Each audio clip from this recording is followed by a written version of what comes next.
welding. We're welding a support structure.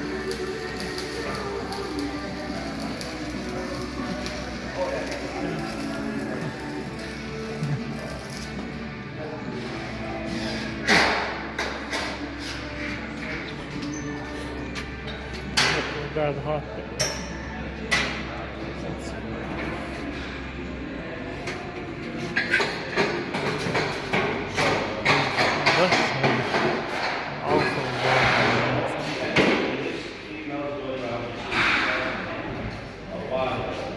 So we've welded some supports, and this has to. So this is going to be a collapsible wall, and when it's fully collapsed, this wall weighs 2,000 pounds. So when it fully collapses, it's all going to set in that section. And so we have to reinforce the whole thing now.